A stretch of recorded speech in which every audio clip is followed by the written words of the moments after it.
That's the front page of the Daily Mirror a fortnight ago, 22nd of October 2020. But it actually is absolutely relevant because Johnson has not changed his cruelty stance and has not said that the children, the poverty stricken children, would be given the free school meals that they deserve and they need. So today, Thursday, the 5th of November 2020, and we are into part 2 or part B of the world exclusive diagnosis of Fleet Street, that is the media. And the media in Fleet Street is totally dependent on the agency copies and agency released kind of contents about the USA presidential election. And there is nothing original except that they're kind of repeating the picture. They've replaced the picture of Trump with the picture of Biden on the front page. And none of the papers, that is the Fleet Street paper, has got any analysis about the corruption and the criminality and lying and the racism. So they've got on the front of the top of the paper, they've got Make America Sane Again, but this is something that should have been saying for the last 4 years, which they haven't done. So it's not the media, it's not Fleet Street. Whatever the defects, and there are loads of defects in the US Democratic Party, it has been the Democratic Party that has been kind of mobilizing the votes and the campaigners against Trump.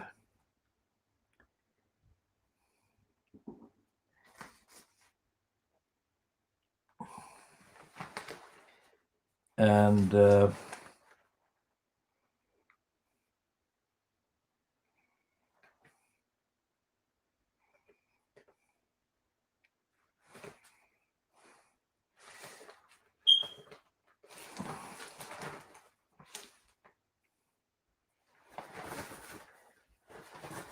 this is the take of the Star, Daily Star, so-called, about what is going on in the USA now. There is still the undecided kind of results because Trump and Trumpers are completely contradicting themselves with every passing minute. And as far as the results are concerned, there are 6 votes for Biden before he reaches the 270. And Trump is at 214, which is slightly kind of difficult for him to cross. But let's see what's the latest headlines saying. Yes, it's 214 for Trump with 68,938,242 votes on the Electoral College. Whereas Biden is at 264 with 72,505,930 votes at the Electoral College. At an earlier kind of point in the previous edition, I think we mentioned the electoral college votes are there, 214 and 264. That was wrong. And the Guardian's coverage is giving prominence to the campaigners who are asking for every vote to be counted.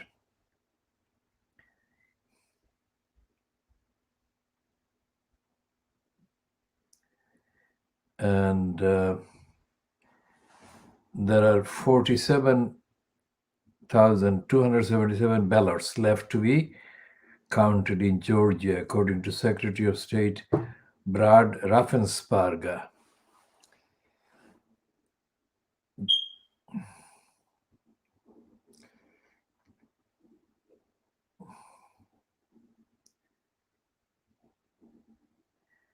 And they're saying, the Guardian is saying, US election, Joe Biden holds lead over Donald Trump. Intense wait for results live. Now that is absolutely what they've been doing all day today. And we shall look at the BBC, which is particularly reluctant to accept that Trump is losing at all. Let's see what they're saying now. They're still reluctant to admit that Biden is at 264. They're saying he's at 253. And they've got underneath that how to read the BBC's results. It's not the BBC's results, it's the American voters voted for results, whatever they voted for. And they're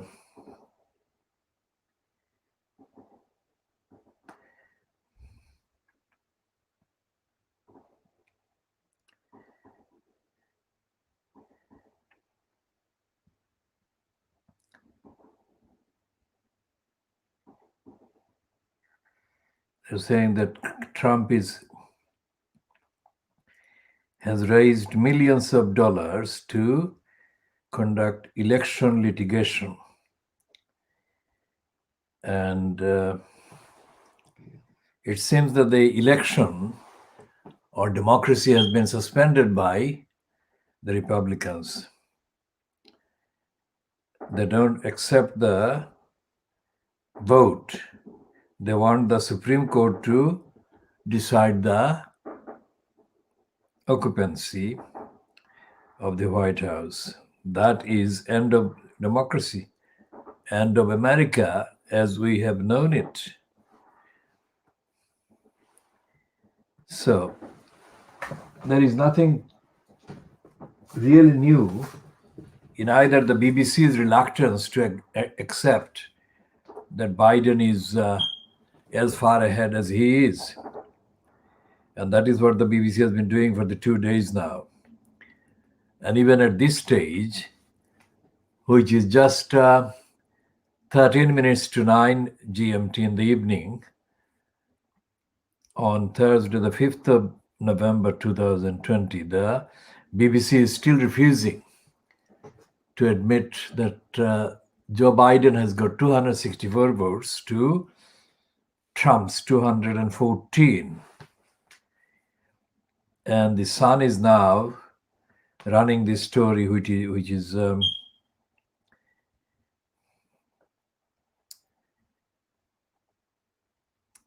actually a take. The headline, this splash headline, is a take on Joe Biden's name. It's a take on Joe Biden's name, also about the vaccine, the jab. But that also is very much evocative of Joe Biden's name.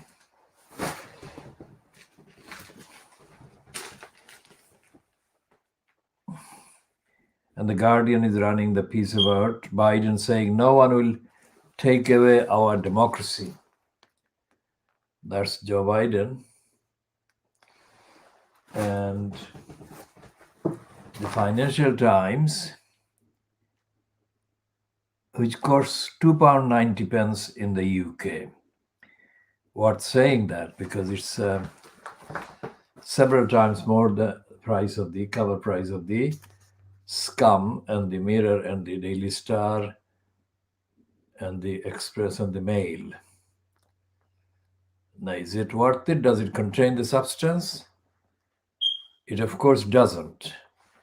So there is a pretentious kind of difference between the Financial Times and the so-called tabloid Fleet Street. And the editorial page, opinion page,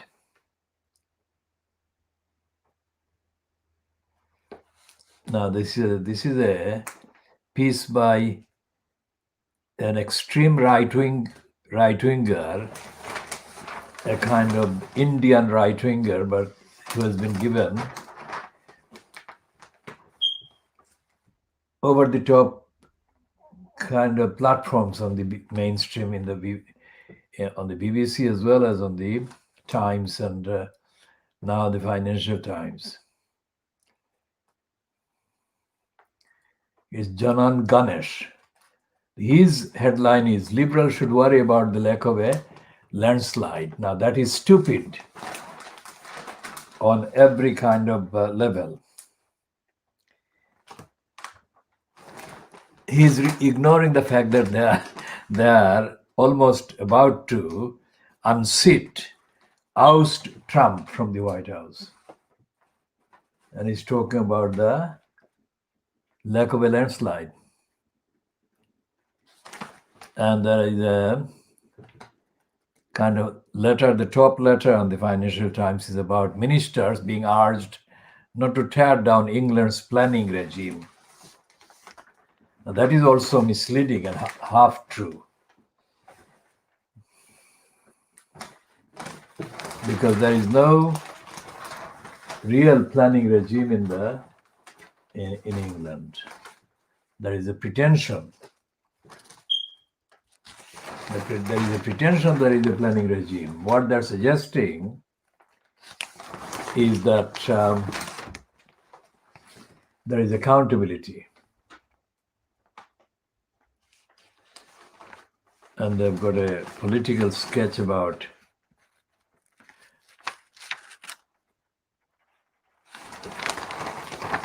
Nick, the finance minister,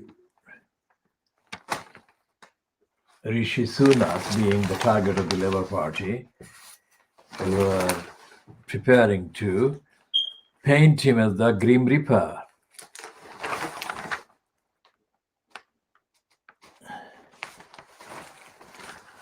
And they've got a piece about Biden landslide hopes turn to nail-biting finish. And then they've got a piece about Trump's litigation pledge casts cloud over count. And the main editorial of the Financial Times says that the election still produces uncertainty, lack of certainty. So the Financial Times is negative about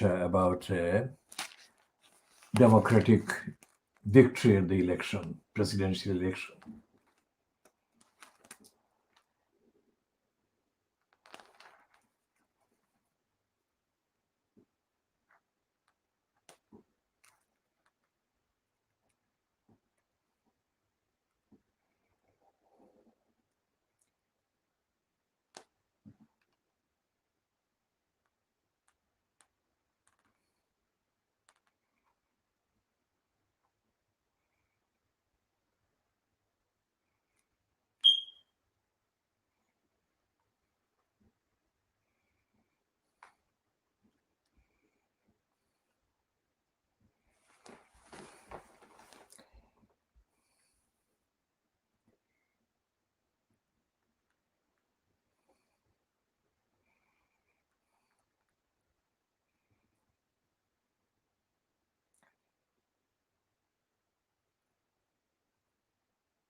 So the Daily Mail is talking about Martin Bashir lying and Tony Hall whitewashing, but actually Tony Hall is the one that covered up Martin Bashir's lying. And the Mail has got 2-page dedication of solemn support and hero worship of Donald Trump. It says, outrageous, boorish, yet he never lost the support of millions of Americans, even as his critics sought to impeach him. Now, after 4 years, that will be argued over for centuries. Will the doors slam shut on the most divisive president of all? So they got completely contradictory headlines and contradictory content and copy.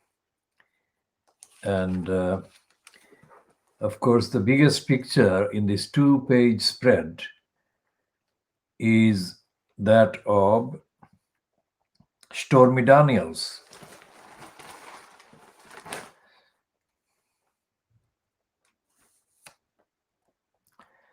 And they're saying that the same thing as the Financial Times, that the Joe Biden landslide didn't happen.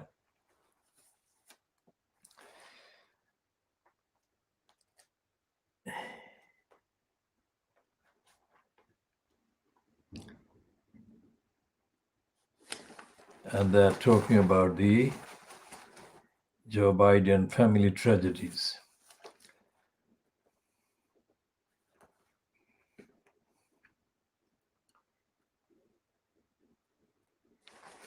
And they're saying that how Biden could make trouble for Boris, the leader he's still not met. And there are loads and loads of speculation and gossip politically. There is no real evidence-based coverage of the election and what Trump did or what Trump kind of damaged and destroyed and what the whole world suffered from as a result of Trump's corruption, criminality, lying, dishonesty. And the Daily Express is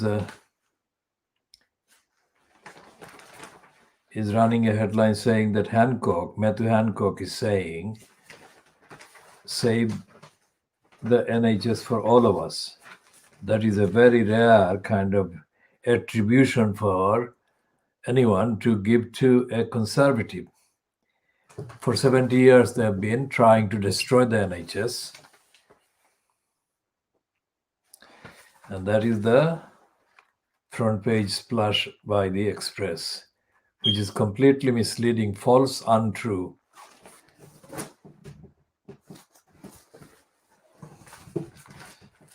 Untrue because the attribution is untrue. The fact that the NHS is under threat is not untrue, but the claim that the conservatives care for the NHS is untrue. So there is a piece in the Times which is completely, typically kind of ambivalent. That is not really a news item. There is a piece on page 2 of the Times, Thursday, the 5th of November 2020, that councils in England have been handed £465 million for virus testing.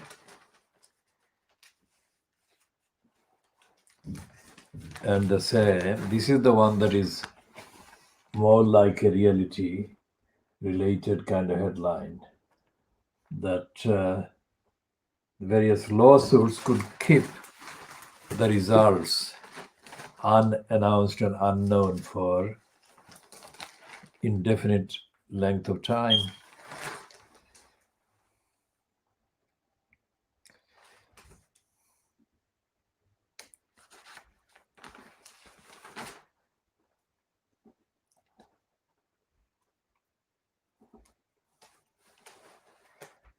And it says that the critical postal ballots might not be counted So Trump is actually set to steal the votes, steal the election.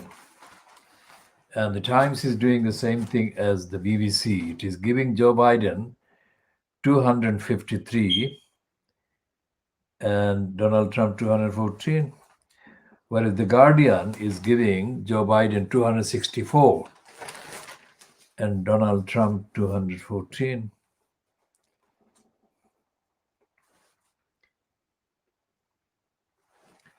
And there is an admission in this piece by Daniel Finkelstein. Divided America losing its ability to lead the free world. That is a treble-barreled lie. It was never leading the free world. There was all the US policies have been to keep the world enslaved and unfree. And there is no mention anywhere.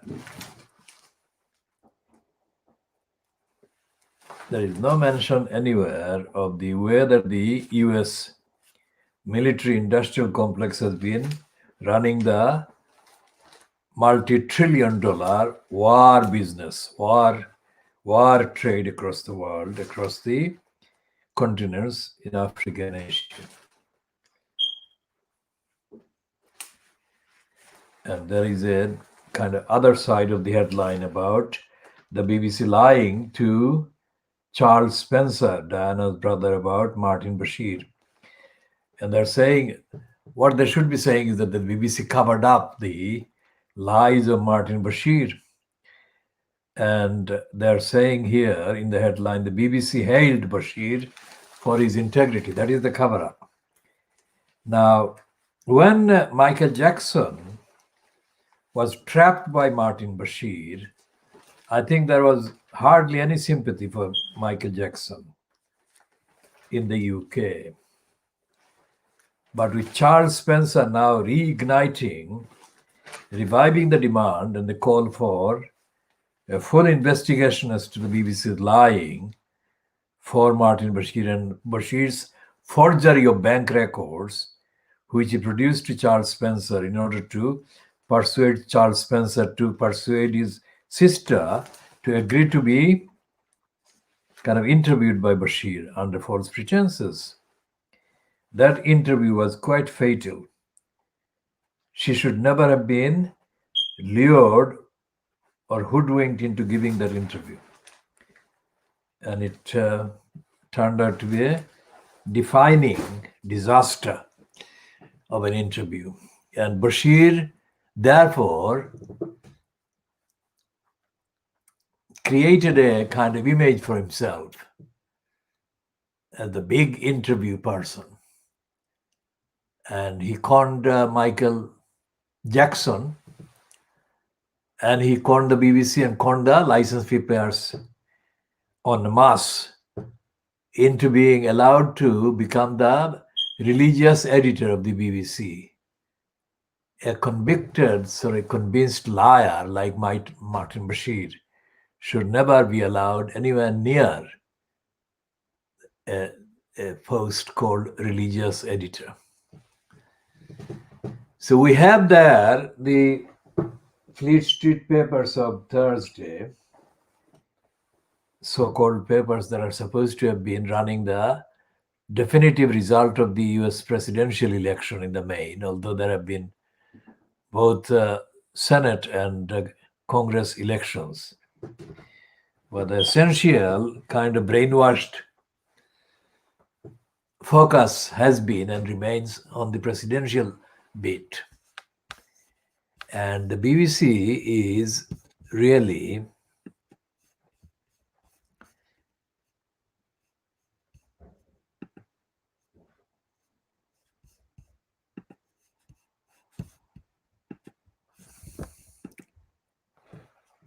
in denial about the American situation. It's still running the 253 for Biden and 214 for Trump. And they're saying that there is a face mask worn by a black person in a demonstration which says, "Fight, don't starve," and other similar kind of face masks. And "Count the votes" is a placard carried by a woman, a black woman. She could be of mixed Asian and African kind of origin. And she's wearing a kind of face mask that is reading something that is not very clear from the angle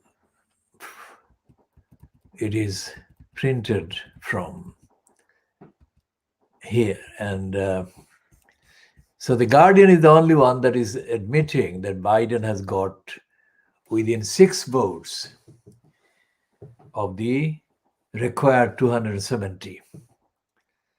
And he's also, the Guardian is running that Biden has got 72 million electoral college votes as against Trump's 68 million plus. So these are the empty kind of coverages because they're not talking about what happens in people's decisions about voting.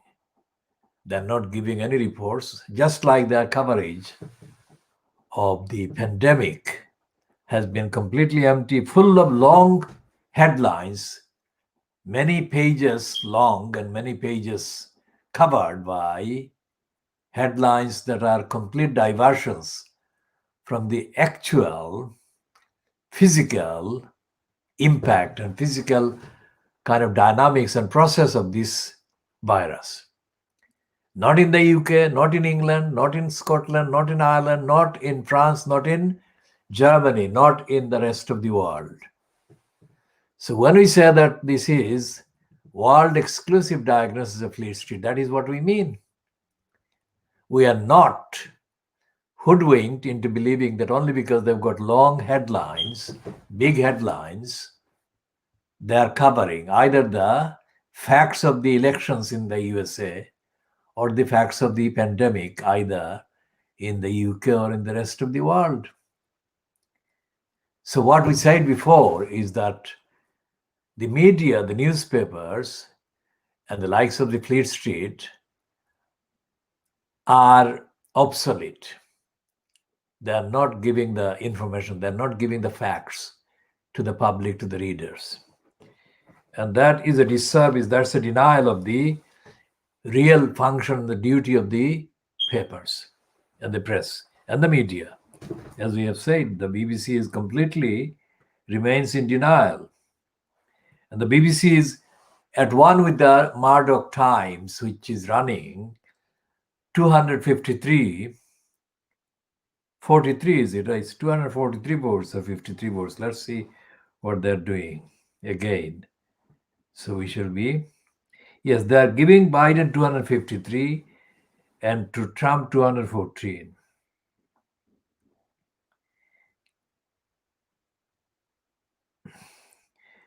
And they're saying that the final votes or the final result hinges on the states of Arizona, Georgia, Nevada, and Pennsylvania.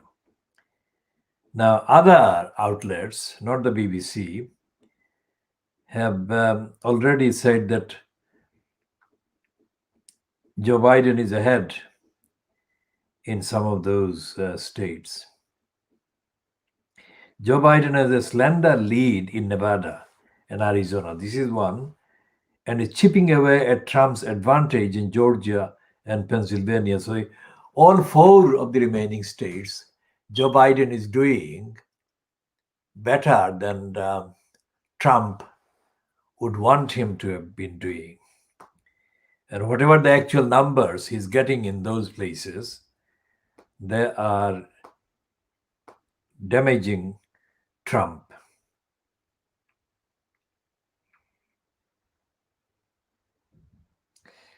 And Trump's side has been furiously fundraising for legal challenges to stop a win or victory by the Democrats.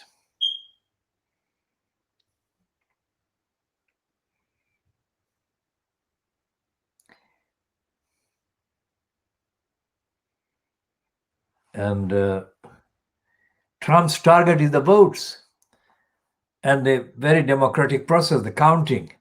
I mean, this is ridiculous. This is absolutely out of this world. How can that be allowed? How can Trump be allowed to even say these things? As the foundation of the electoral system, the democracy, the voting system. So Trump is totally beyond insanity. And the media is not really examining the insanity at every level. Okay, so back to the English borough of Tower Hamlets.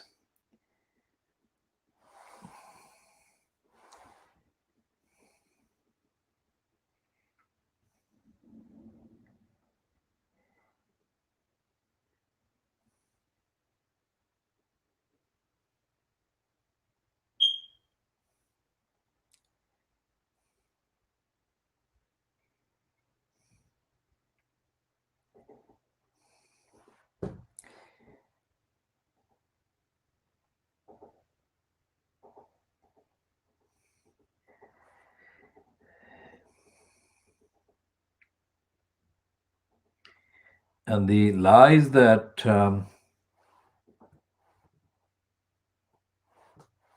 Jackie O'Donoghue and Colin Cormack and Steve Hill and Mike Tyrrell confected, perpetrated, and conspired to carry out. So this is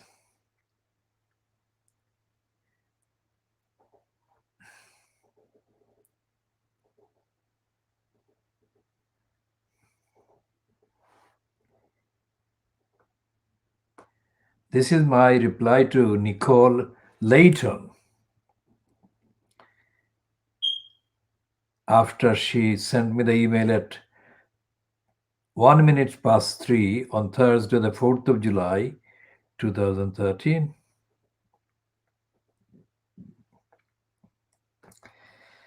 And this reply contains the text of my email to Jackie O'Donoghue, which I had sent within 11 minutes of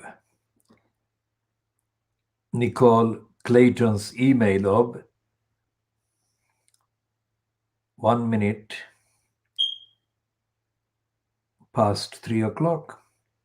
Here is what I said to Jackie O'Donoghue, which is headed 15:12 hours, Thursday, the 4th of July, 2013. Muhammad Haque following up the question presented to the cabinet 3rd of July 2013 and the decision in response to that as at that meeting. This is what I emailed to Jackie O'Donoghue at 12 minutes past 3 in the afternoon of Thursday, the 4th of July 2013.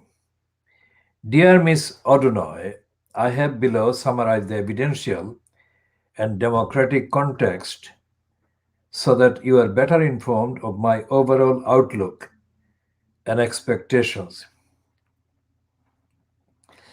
I'm able to confirm that since my presentation of the formal question, which had been compressed into 222 words due to the time restrictions imposed by the Council on such presentations, I have been in communication with Ms. Louise Fleming in the Democratic Services.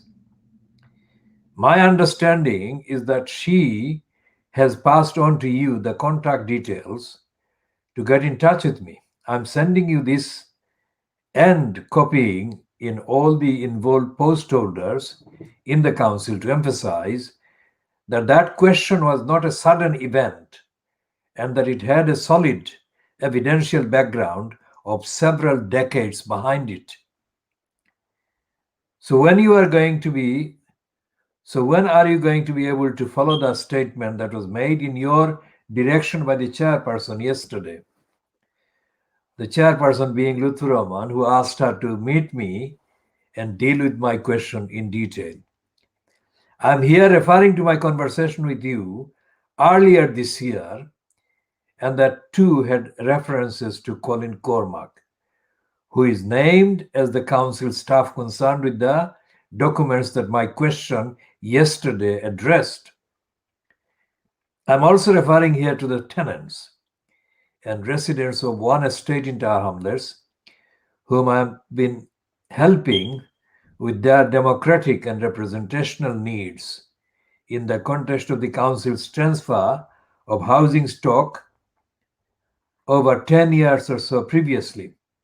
This is a reference to the Trahound Close, London E1, near the Valence Road, London E1, who are by no means the only part of the Tower Hamlets community whose rights have been very seriously undermined and or denied by the organizations to whom control of the housing stock had been transferred. My question to the cabinet on the 3rd of July 2013 and the premise of it were based on the factual foundations that had been built on the evidence from the tenants and residents of the Trahound Close and from others like them elsewhere in Tower Hamlets. Finally, I'm here also referring to my question as I presented it to the full council on the 26th of June 2013. In that presentation, I had an option for a supplementary question which I could not take to the necessary conclusion.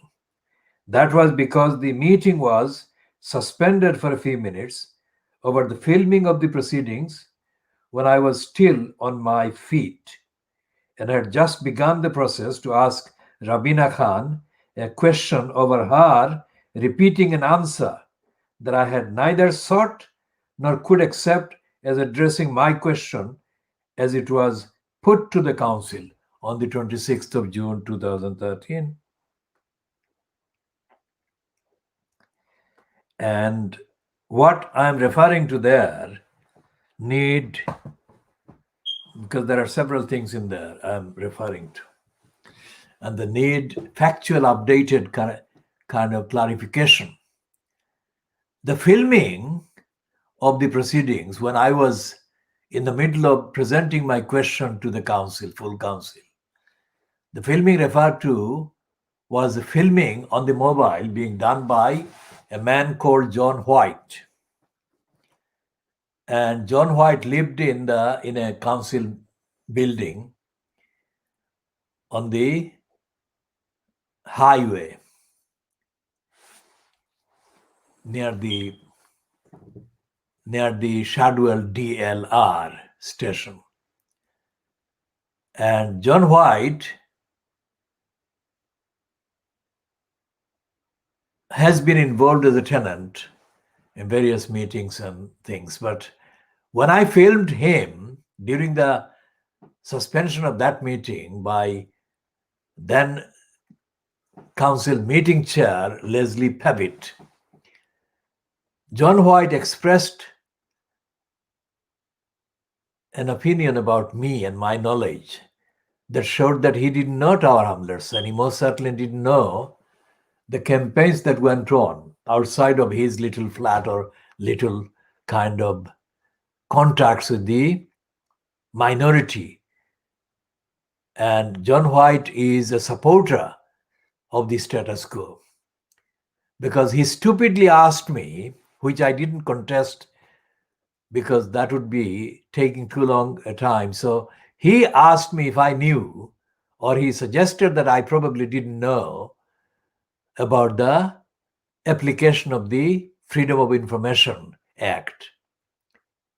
Now, I have been a constitutional law advocate for decades.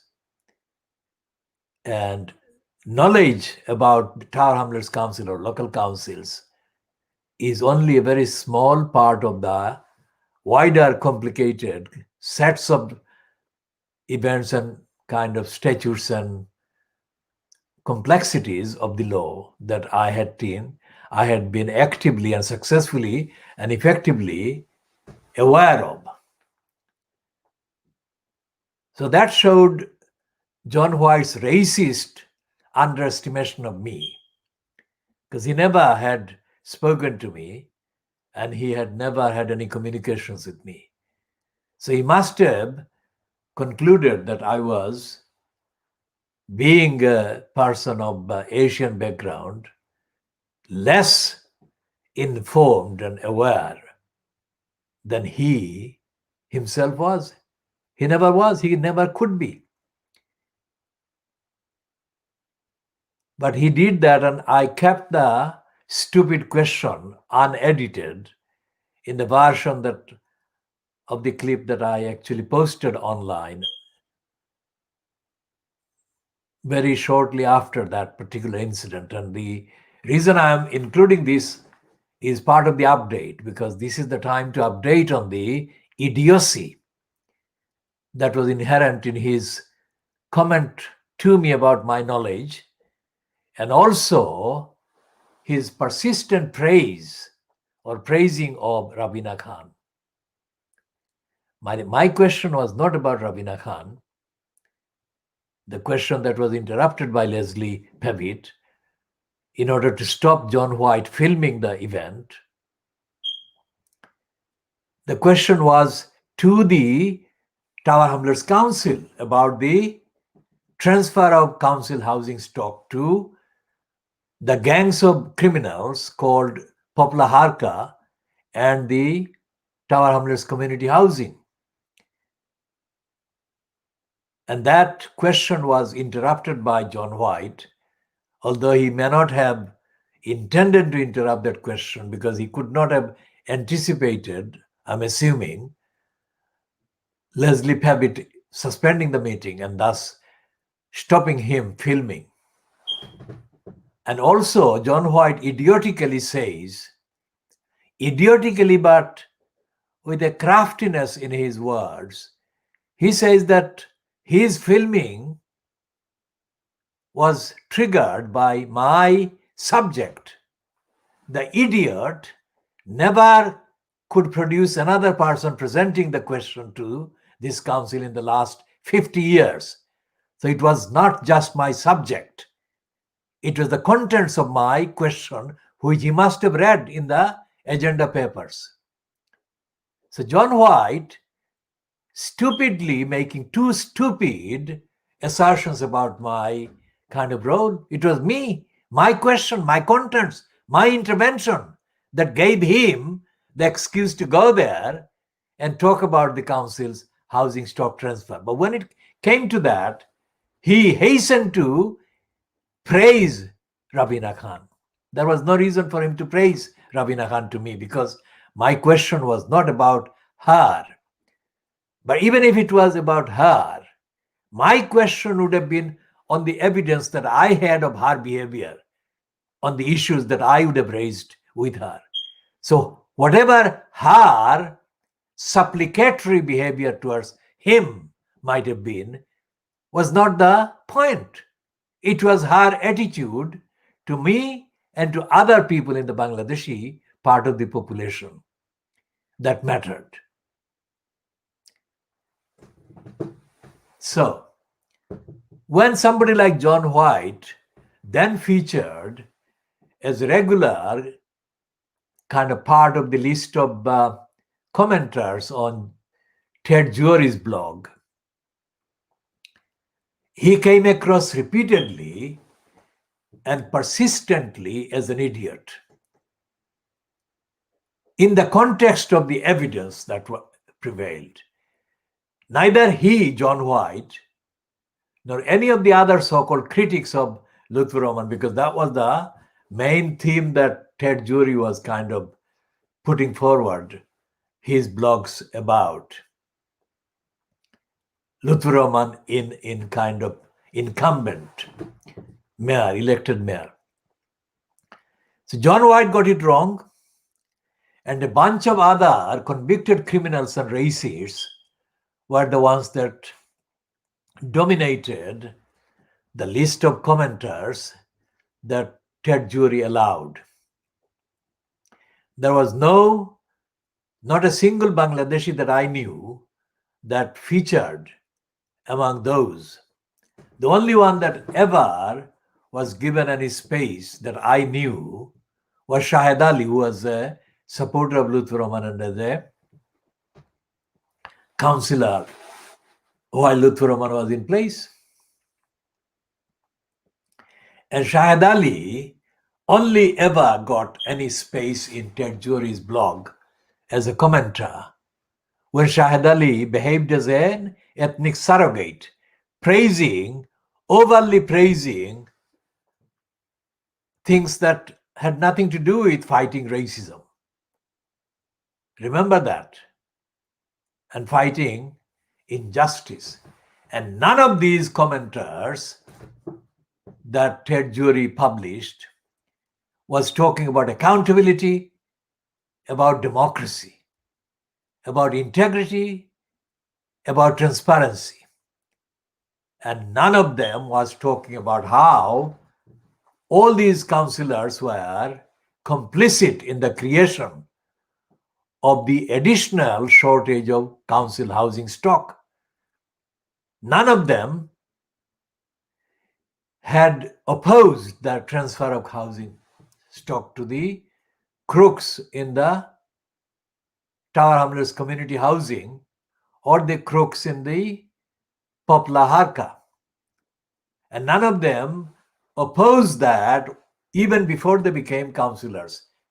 In the cases of those who were not on the council at the time of the actual transfers taking place. And the actual transfers started to be taking place in the first half of the first decade of this century, which is started about 2004-5. And the process of lying to the existing council tenants included sending canvassers hired by Tower Hamlets Council, the crooked council, to knock on the people's doors and to tell them that the transfer process and the transfer move was a good thing for the tenants, which it never was. It was a double diversion from the council's obligations to provide proper housing, proper repair, proper accountability to existing council tenants. And there was no part of the Labour Party in Tower Hamlets that opposed it. Anyone making the claim that they did oppose it has to show what actual evidence they can produce that they did oppose it.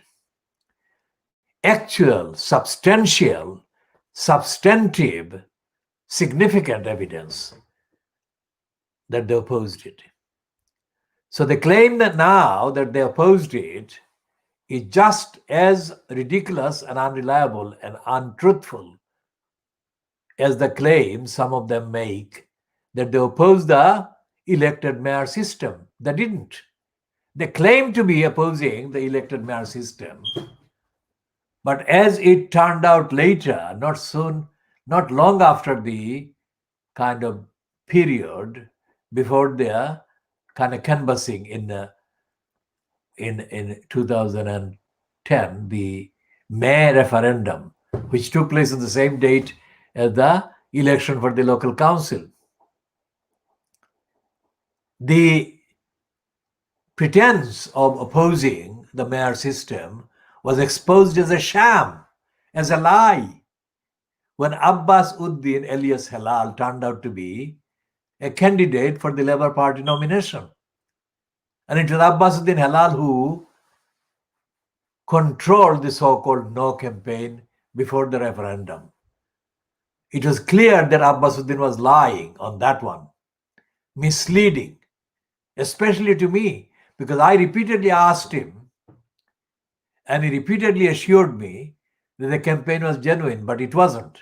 Because other people told me that while he was doing that campaign so-called against the mayor system, he was personally visiting Labour Party members in Tower Hamlets and asking them to vote for him as the Labour Party's candidate for mayor. Not only that, in the meeting that took place at the Brady Centre of the No campaign, Abbasuddin, in the course of 1 hour, called 4 different persons to chair 4 15-minute or 10-minute segments of the meeting. How stupid. Has anyone ever heard of a meeting about the same subject being chaired by 4 different people in the course of 1 hour? And none of those chairs and none of the speakers said anything of any substance against the mayor system. The only person who could say anything at that meeting was myself. And Abbasuddin Halal did not even call me to speak until after everyone had gone or most of the people had left the meeting. So that is the brazen, naked corruption that is responsible for the corruption of the council's kind of various duties and services and obligations. Now it is heard that Abbasuddin Halal is again claiming to be opposing the mayor system. I don't believe this because I have not seen any evidence that he is against the mayor system at all. So anyone who is saying this is either naive or has not actually checked the evidence, which takes us all the way back again to the charges, 3 housing fraud counts with which Afsana Begum has been charged. For legal process reasons, we are not discussing the charges, but we are discussing the ability of Tower Hamlets Council employees to tell lies to people who are legally owed services by the council. And as I said before, Afsana Begum was employed in whatever capacity in what was called the mayor's office in Tower Hamlets when Lutfur Rahman was incumbent in that post. And Afsana Begum sent me a number of emails on behalf of Ohid Ahmad and on behalf of Lutfur Rahman.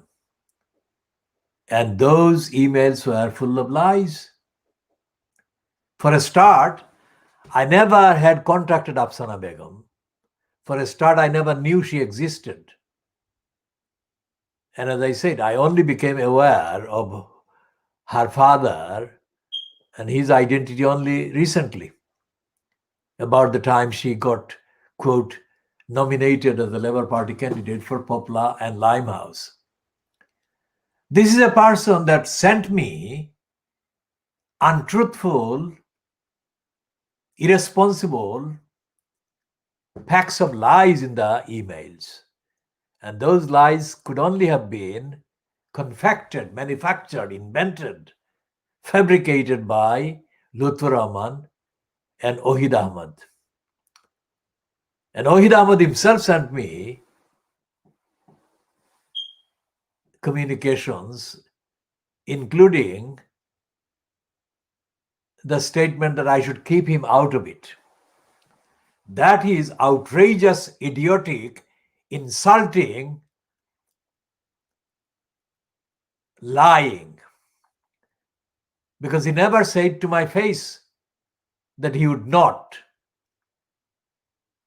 take seriously the complaints I was making against the Lutfur Rahman regime and the behavior of Lutfur Rahman in relation to Colin Cormack, Steve Hill, Mike Tyrrell, and others. Ohid Ahmad promised to look into this and raise this with Lutfur Rahman. It was based on his assertion that he was very loyal to Lutfur Rahman that I gave him the opportunity to raise this, because I said, not only to Ohid Ahmad, but I said to Alibor Chaudhry and I said to Lutfur himself that if Lutfur didn't take seriously the very serious allegations of misconduct and criminality that I was raising with him, then irreparable damage would be done by the criminals and the liars. Of course, after Lutfur Rahman kicked out of the post of mayor, he must have realized that he should have paid attention. Not because of the identity of the person advising him to take the evidence and evidence-based report seriously, but because what the others not connected with me or my actions found and published, and the others included the accountants.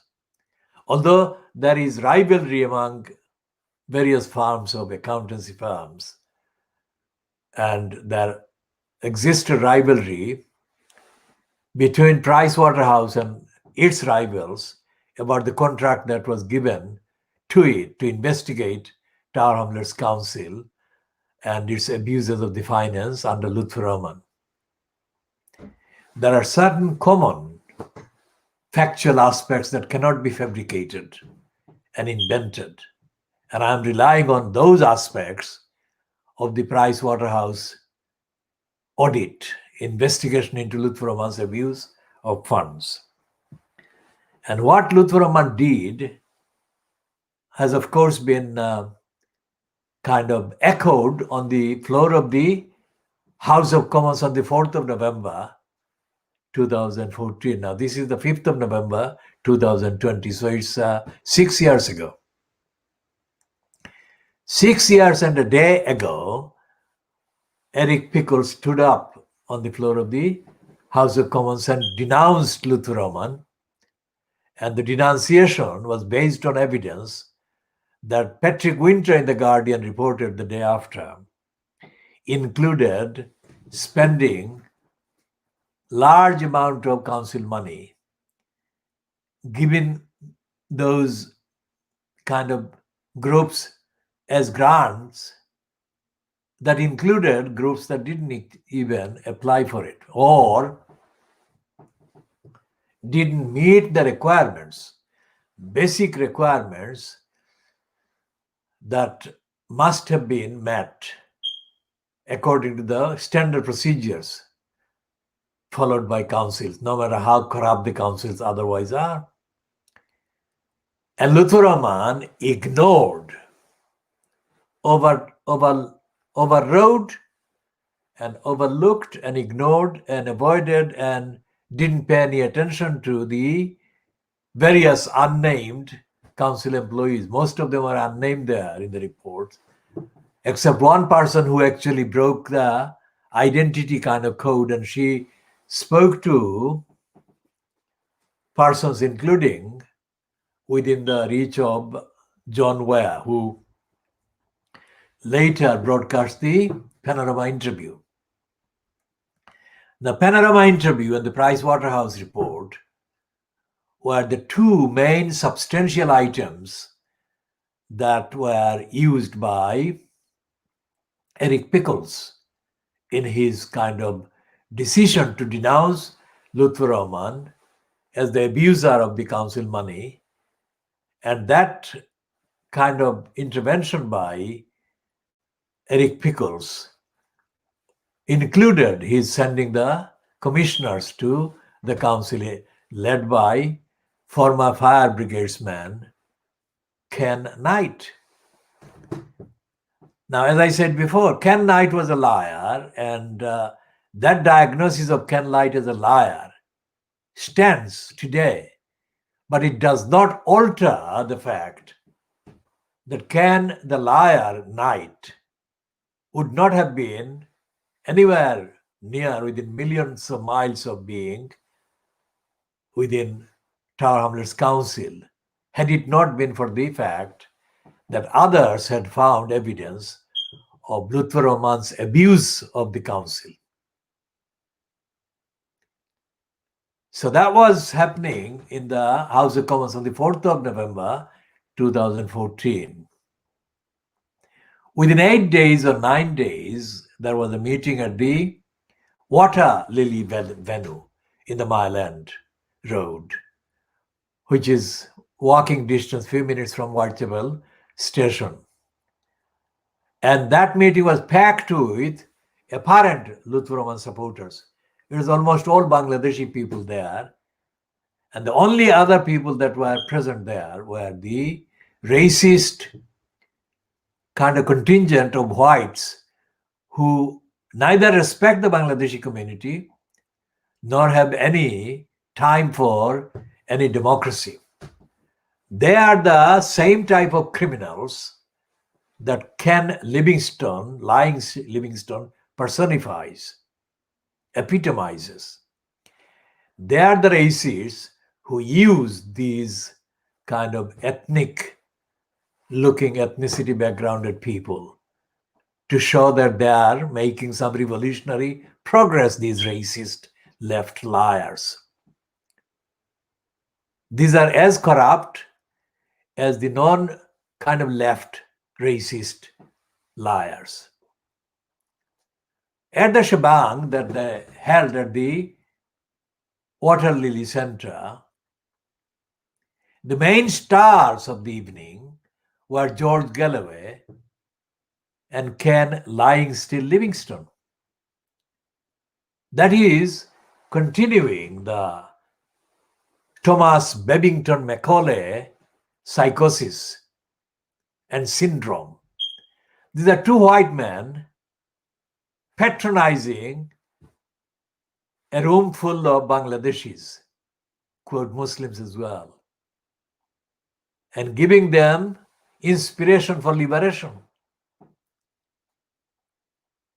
While they had been consigned to be condemned as a community of Muslims, Bangladeshis, because of the corruption of the very stooge that George Galloway and Ken Livingstone had invented and helped to be installed as the elected mayor. How corrupt and how multifaceted criminality is that. And even at that meeting, George Galloway didn't hesitate before insulting the entire Bangladeshi part of the population in the electorate by claiming that it was his pioneering role, which is an absolute lie. And we shall update on that lie in due course. Because of his pioneering role as the Member of Parliament at the expense of Bethnal Green and Bow, that a Bangladeshi, in this case it was Rushnara Ali, was able to become an MP at all. How did George Galloway work that out? That meant that the Bangladeshis didn't know how to vote and didn't have any idea about the voting, or most certainly no legitimacy or eligibility to become candidates for elections. With someone of that kind of stupidity and racism, how could Galloway be paraded as a friend of the Palestinians for as long as he has been, or a friend of for the duration of the period of Benazir Bhutto, a friend of the Pakistan people or the friend of the Kashmir people. Because in his later detour, after getting ditched in Bethnal Green and or in Tower Hamlets, because he lost to Jim Fitzpatrick at the 2010 election, Galloway surfaced in Bradford,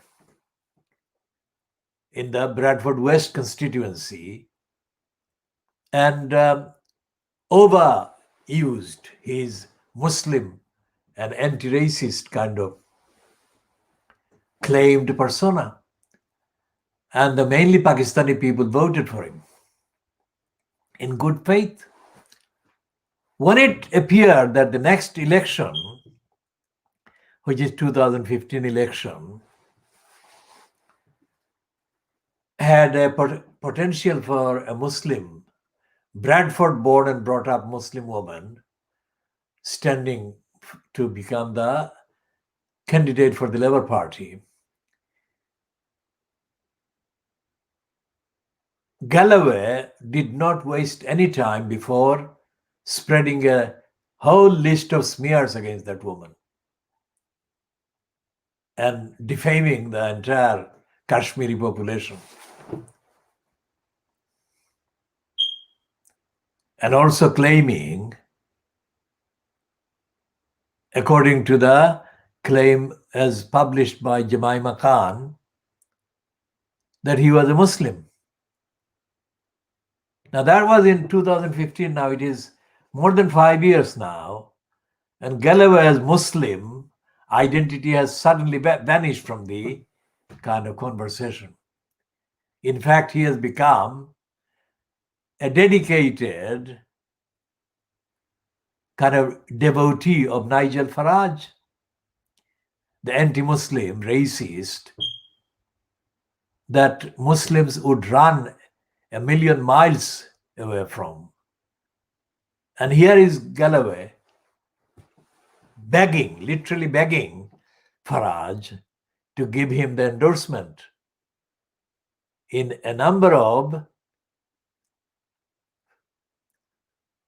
doomed detours that George Galloway fantasized about. A clarification about detours. In his spin of himself before a committee of the House of Commons, members of Parliament, constituting the so-called Select Committee on Crossrail, George Galloway, on the 19th, I think, July 2005, which is 2 months after his, quote, election at the expense of Bethnal Green and Bow, appeared to be opposing Crossrail. And it was all down to our campaign. He kind of appropriated his kind of enthusiasm, borrowed it based on the work that we had been doing already. And he referred to himself as the MP at the expense of Bethnal Green and Bow as being on a detour. When he used that word, he gave away more than he thought he was giving away.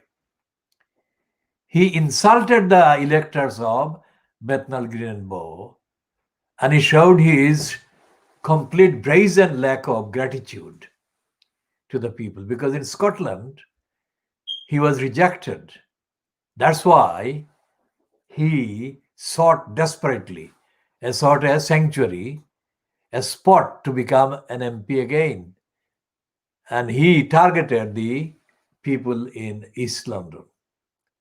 The details of whoever else was involved in his targeting can wait for another time.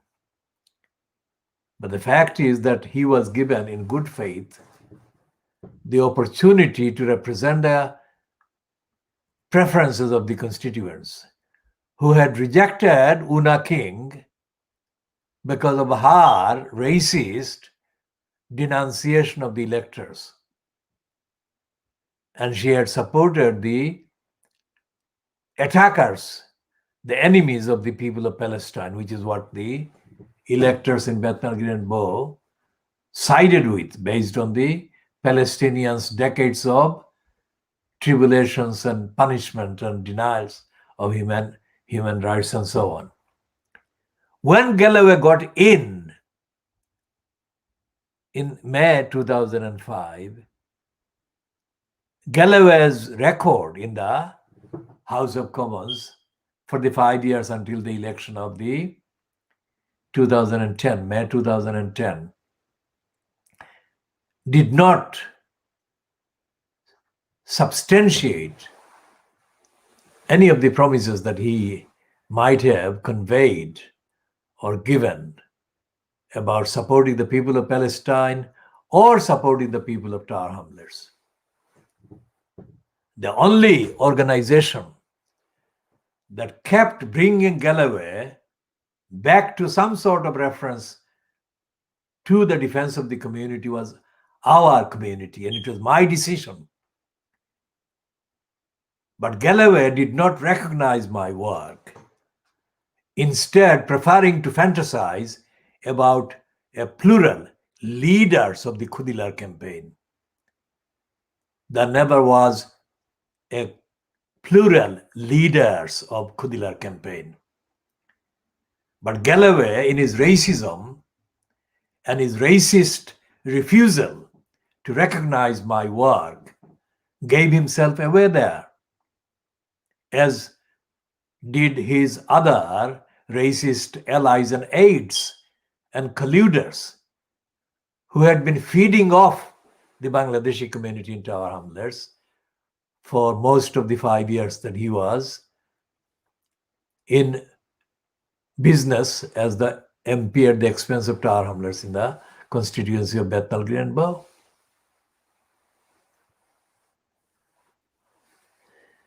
None of the agenda of the Crossrail fronted big business forces has changed, nor has the dynamics of poverty creation by the local Tower Hamlets Council changed. And contrary to what he claimed in April 2006, that in his 30 years or so in politics, whatever that was, he had not come across a council as corrupt as Tower Hamlets Council. Contrary to that, Galloway completely kind of betrayed even his statement when he started to back the plot to have the elected mayor installed into the council. Now, anyone who knows about the operation of the elected mayor system, it is a corrupt post, it's a corrupting post, it's an anti-democratic post. And no sane person would add aggravated insanity of an elected mayor post to the corrupt structure of Tower Hamlets Council, which in Galloway's own words in April 2006 was the most corrupt local council he himself said had encountered in his 30 years in politics. We shall be continuing in the next part